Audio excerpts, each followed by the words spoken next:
mega sardines with our Tweety. Mega. Wow. Wow. This is our lunch now because Mama is not in the mood to cook some vegetables, so sometimes we have to just eat sardines with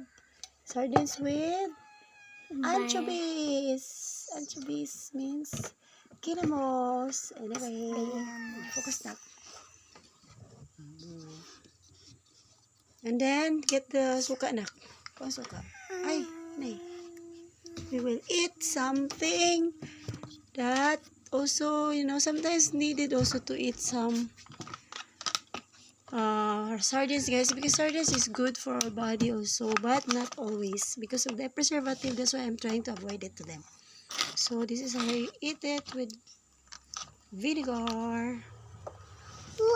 Vinegar. Pila tubig. Enough. Oh, yeah. Pila tubig mo. And give me this.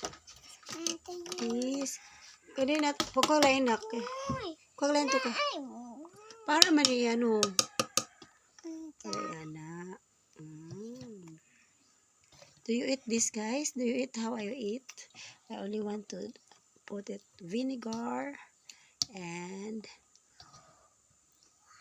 also I will eat it with una ng ginamos. So yes, not Jesus. It's from the anchovy sauce. So let's eat now. Wait. Wait. In the name of the Father. In the name and the Father and the Son, Holy Spirit. Amen. Lord God, thank you sa blessing. And the blessing. Among dawat. And the what? Ano unta. Nat. Unta. Mabusog me o mabasog Mabusog me. Mabasubog me. Please, Lord God. Taga-emiog. Always nga good health. And taga-emiog. Blessings always para mabuhi me. Together with my sister and my mama. And in the name of the Father. In the name and the Father and the Son, Holy Spirit. Amen. Kau na. Okay. Wait. Only Mama. Do it. Okay? Tayo, Mos. Wait. Only lang ginamos. One for you. Sauce for you. Wait.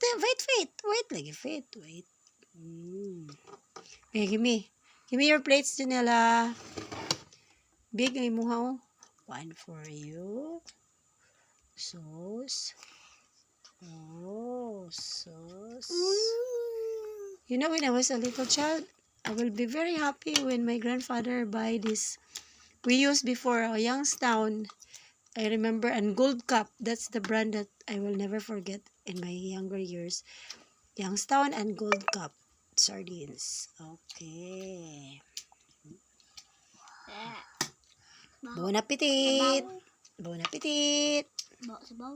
Bon appetit. Okay. Kaon na mo ha. Sabaw. Ay, tingin mo ay diha kay gabay ko. Bye guys. Thank you for watching. Let's eat. Ito nga Faith. Ito nga kaon. Yeah, Faith likes sardines, but I didn't cook it. For me, I like sardines with egg and so much garlic, guys. Anyway, guys, thank you for watching. Bye.